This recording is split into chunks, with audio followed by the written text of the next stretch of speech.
Yep. Welcome back, attractive and well-educated watchers, to a brand new episode of The Frontier. Last time we left off, Tornur had a visitor, just in a quick mini-session. This time, we're going to have another little mini-session, and Inarel's going to have a visitor. And as always, we will start with some block text, like we do. As you settle into your home in the Warrens, a delightful series of underground structures dug into the earth by magic and covered with the very crops you and your bunny folk grow under the purview of Tiantong's watchful queen, you snuggle into bed and sigh relief from a long day's work. The fields have been hilariously bountiful, as happens in the West, almost too much to handle without the aid of Pao Yu's great mills and cellars. Though the Queen's taxes are more or less automatic, as they are all tallied in the same place and stored in the same warehouses, she is otherwise beyond generous, and most of the crops she takes in taxes end up back in the mouths of the people she reigns over. An overwhelmingly fruitful, if short reign thus far. And this bounty has brought your people much happiness and trust. Every day, they awaken to the sound of the morning bell at dawn, which rings through the community and alerts people to the community breakfast. Then the people work, and Pao Yu loads up the boats to spread out across the lake to Crypt Canyon's many new communities for trade. And finally, after 8 hours or so away, the Queen returns home, does some quick instruction for the next day's recipes, schedules, and so forth, and then hides away in her palace compound until the next morning. Every day, sadly, the Queen becomes a touch more disheveled, tired, sloppily dressed, somewhat clumsy, and with her, at almost all times, a blue-skinned elf taking notes and reminding her of her schedules, something she's never needed before. But, all the same, Pao Yu has dedicated herself wholeheartedly to the prosperity of Tiantong and its people. She has made the feeding and comfort of her people paramount concern, and has worked like a woman possessed to construct the perfect home for all. Indeed, she has provided all that she has been asked for, and your mind inevitably considers expanding the colony, now that things are getting more comfortable. As your mind meanders on thoughts and feelings for the last 4 months, your eyes flutter open and shut, a yawn pushing forth from your lips, and your ears hear the sound of someone in your room. "Fear not, Lady Recolter," a deep, charming, velvety voice echoes into the dark. A statuesque elf with perfectly white teeth and a sable cloak with red velvet lining steps out from the corner of the room, smiling charismatically and bowing slightly. "Forgive my intrusion at such a late hour, but I had heard that you may have need of my services." He chances to step just a bit closer, if certainly with visible caution. "My name is Garakrianiel, the broker, trader in important wares and merchant of the ephemerality of mortality, if you will. I'm very pleased to meet you, and I'm sure the feeling will be mutual once you realize exactly what I have to offer." You may roleplay here from here on out, sorry. Okay.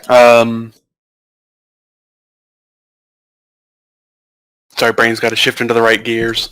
You are an RL. Yeah.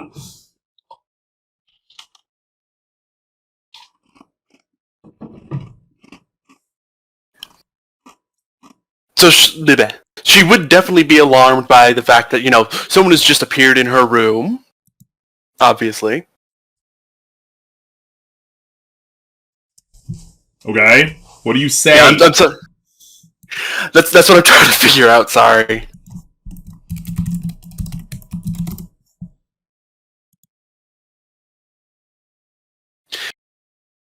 How did you get in here? What are you doing here?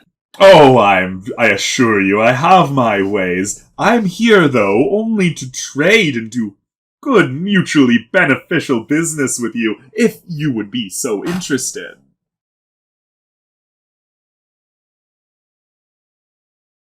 Not quite sure I should trust someone who just randomly appears in people's rooms. Oh, I thought that perhaps discretion would be more wise considering the situation. After all, very few of us like to air how many years we're hoarding to the public.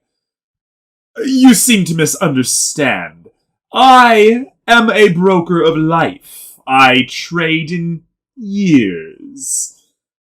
Those who are looking to have more years come to me. Some looking to give away their years come to me. I'll do business with either. And, of course, it is all legitimate. How can... Bleh, bleh, bleh, bleh, bleh. I can get my sentences straight. Damn it, I lost it.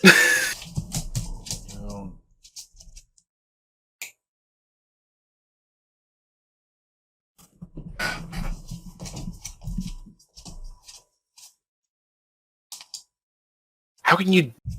Damn it. I'm trying to figure out how to phrase, because my first immediate thought is, this isn't an elf, this is a fae. Because, you know, well, I mean, I guess there are magics normal people can do that allow them to do this stuff, but still, one of those things of just immediate, is this a fae? Caution kind of thing. You can roll an insight. Alright. Nope, there's insight. Ooh, yeah. Roll a 1d6.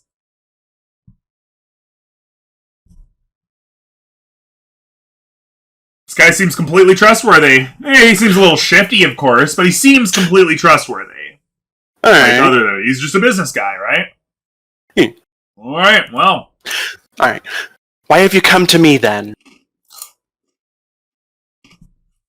Well, the Harengon, they aren't the longest lived now, are they? And you, a druid of the land, obviously would never want to eschew the cycle of nature completely, but you have so much to do here and so precious little time to do it, I imagine. Wouldn't it be better to square away another lifetime or two? Gnarl's gonna consider this a moment. He does have a good point. You know, she is practically middle-aged for a Harengon. I remember she's 24? 23? 24? 24, 23? We never established her birthday, so it could be either at this point, probably. I'd say 23, 24 area, because, you know, I have in her bio, you know, by 22 she had become a den mother. She's coming in, you know, that's about the... She's coming into her mid-20s. Yeah, she's coming towards her mid-20s, and you said, what, they only live 50 years? Average lifespan, 50. Yeah. And I was like, since she is a druid, her lifespan will be slightly higher once she gets to, like, level 18, but, you know, that's still not going to be a whole lot. It does not keep you from dying at your appointed time. Your natural lifespan doesn't change, you just don't age visibly. Oh, I thought it prevented you from aging. Well, not prevented you, but slowed your aging down, because it says, you know, every 10 years you age 1 year. Yeah, but it doesn't stop you from going at your appointed time. Your natural lifespan is still natural. At least that's what it used to be. We'll have to check it up later. We might be wrong, but it's still important, you know? Yeah. Inarel will live as long as the average orc. Yeah.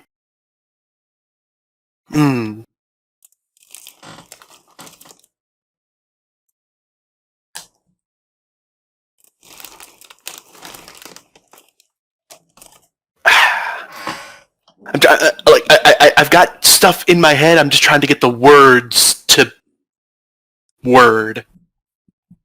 Word, man, word.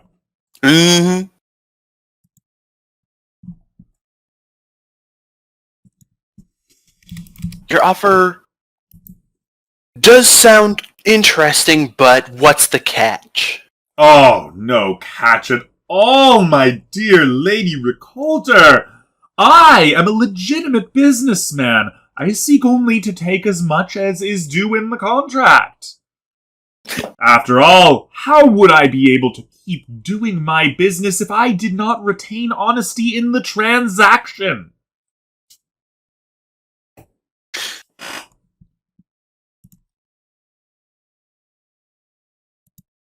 How well worded is the contract? Oh, we haven't even made it yet. How long are you considering to live? And, of course, how would you be paying?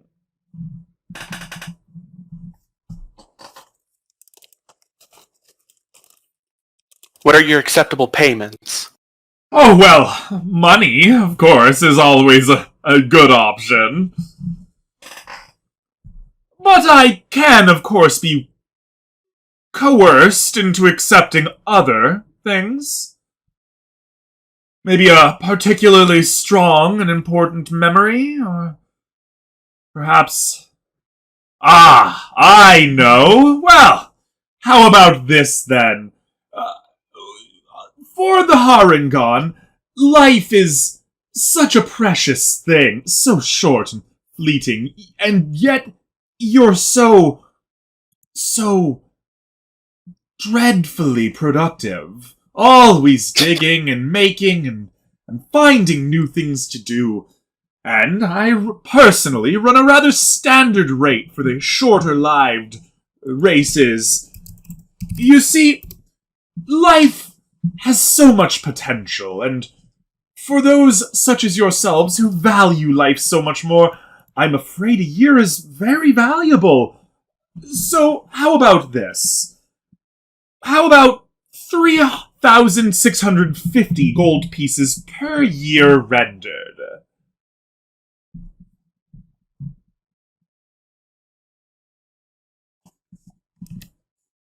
Upfront payment, of course. Of course. She considers this because that is a rather steep price.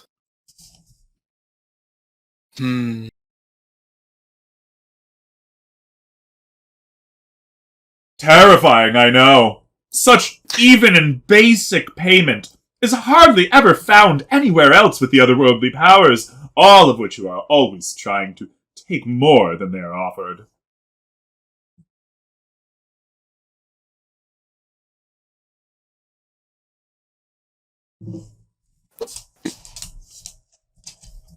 It's too bad you decided to do this with the slowest thinking player in the group.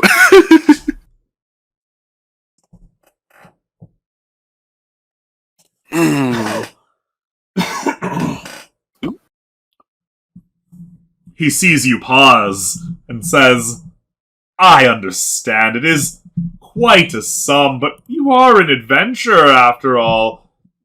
And I do have all the time in the world.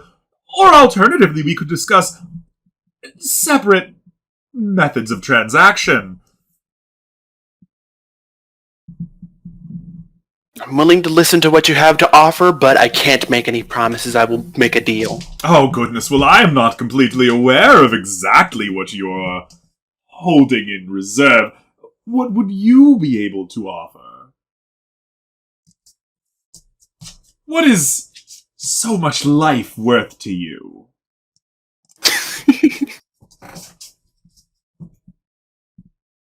Thing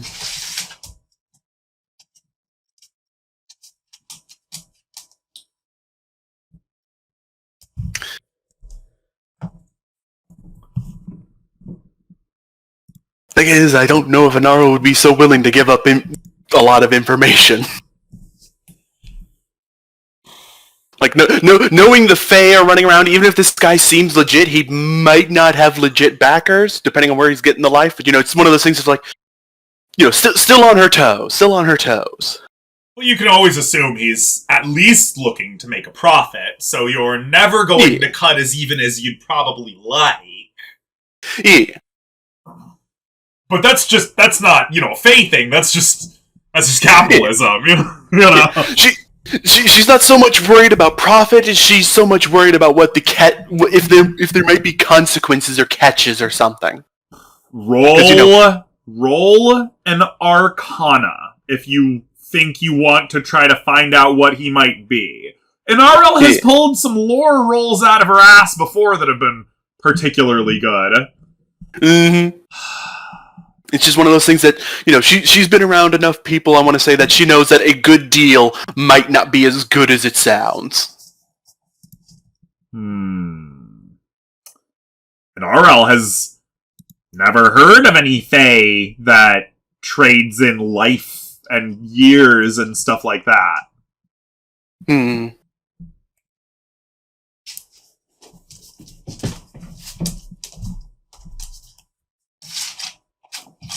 How How much did they say the price was again for a year? 3,650 gold pieces. So 3,650 gold pieces. Okay. For the shorter-lived. B. Years, after all, are so expensive for them. Yeah. Just whipping out my calculator to do some quick math, because I am looking at how much she has from, just the various adventures that have happened.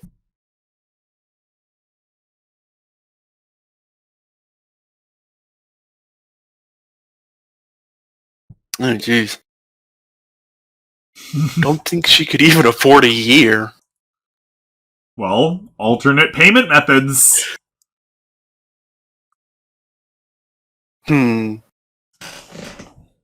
Would you be willing to accept payment in food?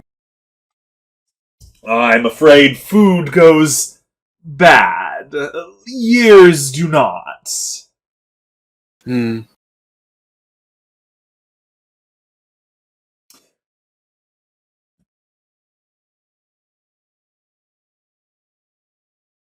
Well, here's a question for you, I suppose. How interested are you in more time? That's the thing. Having more time would definitely be a good thing, but I am just not too sure about the price. Everything comes at a price, and sometimes that price doesn't end up being worth it. Oh, goodness, I assure you, all things are equal in this transaction. How about this? You plan to have many children, don't you? All Harengon do. Her ears fold back. She immediately knows where this is going. I am not offering my children to you. Oh, goodness. Think about your legacy, though. A new noble house beginning a long line? Would it make any difference if it could be assured that the children would be safe and cherished, protected and beloved? They would not be abused or harmed. Indeed, always they would be happy. But they wouldn't be free. Why? Are any of us free? You are, after all, slave to your duties. And I am, well, merely a broker, wandering this world, slave to transaction. And, after all, they would be happy, and they would be productive. Their talents would be discovered and nurtured. That is what a good parent would do, and I have none of my own. Oh man, just really You see, for the longer-lived varieties, as you can undoubtedly tell I am, children do not come so easily, and I have been plagued with the misfortune of being unable to produce. Do you know why that is? Oh, something inborn, I've been told. Nothing to be done about it, sadly. I have tried so many things, but it seems the gift of youth would have never given me such power to make new life.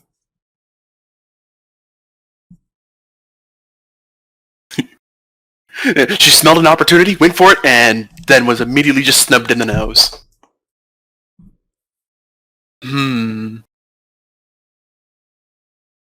And of course, as my own children, I would ensure that they would be free from death, hunger, disease. I have absolutely no desire to see my potential successors be brought to harm or cut short on their time.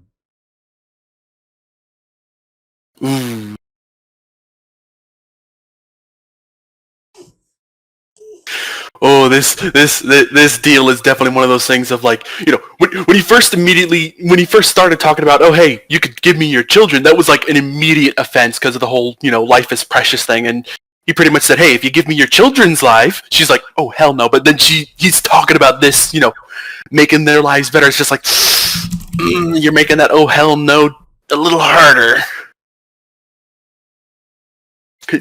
How about this? How about an offer from my end? I understand exactly how difficult this would be, even for a child yet unborn.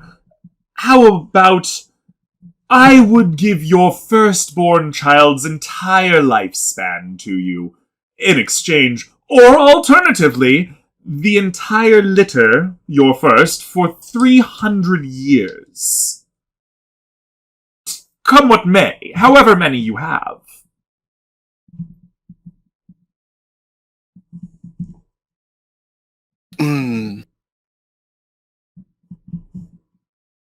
No. That's just her statement. No, she is just, I am not willing to give up my first children or my last, or up to my last children. I will not trade the lives of my children. Oh, goodness. Wouldn't you be doing that anyway upon your deathbed? Forcing the decision into their hands of who will dictate and dedicate the various different sections of your land. And death comes so quickly and so uncertainly. You never know, after all, if you'll have time to write up your proper last will and testament. You better not be threatening me. I would never, Lady Ricolta. No, goodness, no. It is simply that only so few know the amount of time we have. And even then, one's natural life may be cut short due to any number of things. A spider bite in the night, or a unfortunate plague of the crops leading to starvation. None of us can truly say. Only, what do you call them? The four spirits of nature? I am simply providing security for all parties. Your children will know no pain, no disease, and they will be given the finest of educations. Perhaps even someday, if you desire more, you may see them again. And I will, of course, guarantee their safety. Isn't it a somewhat regular custom in many humanoid cultures to give up children for adoption when their value is more than their consumption?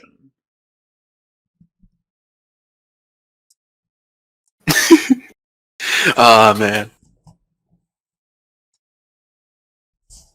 And think of your lineage, your legacy. After all, so few nobles have the time to establish a proper order of succession, a structure of law and order, a gracious house and family tie. This would give you all the more time, more children, many more years. All that is asked is one litter, maybe one child even. And you can have so many more.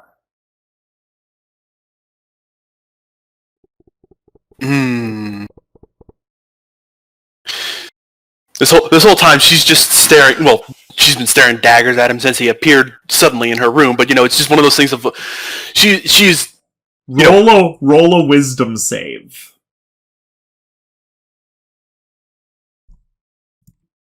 Oh. Roll a wisdom save. I mean, all right.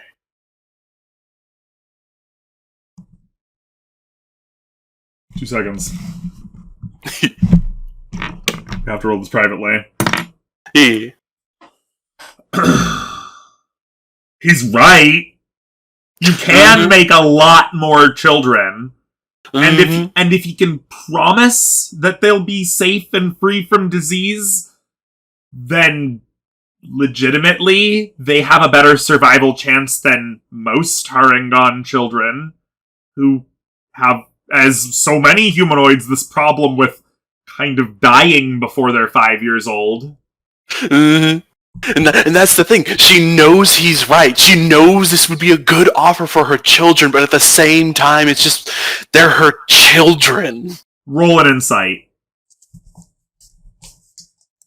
It's one of those things. It's nature mashing together. It's like she wants to protect and raise her children, but she wants them also to be safe and healthy and stuff. It's just like, you don't detect a catch on that insight.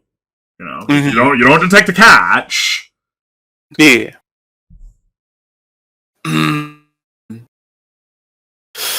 Ooh.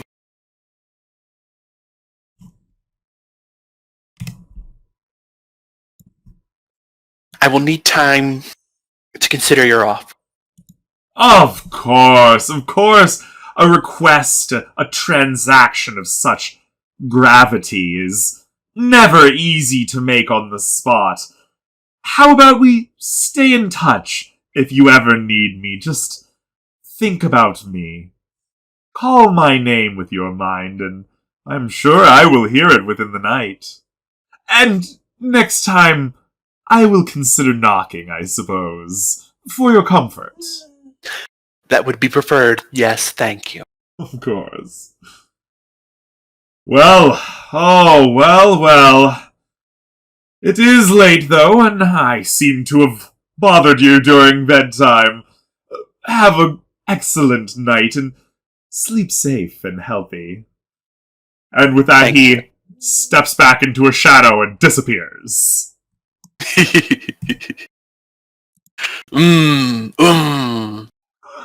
Very hard decision. Are you leaning any direction here? Here's the thing. As a player, yes, it would be cool to have her live longer. But as a character, it's one of those things of, her, like you would, so obviously say, her people, do value life, and, I don't know if I ever mentioned it, but, it's one of those things of, the first litter is kind of important because, it's your first litter. Right. It's kind of like, an example of fertility, you could say. Oh, yeah. That kind of stuff. How you handle it and all that, it's like a test of, you'll never have another first. Exactly. So with that, we're going to end the session here. We hope everybody liked what happened. Seth, feel free to say goodbye, and we can keep talking after. Yeah, see you around. Thanks for coming, everybody. Stay safe, stay inside, stay healthy, and of course, remember to help each other. Bye.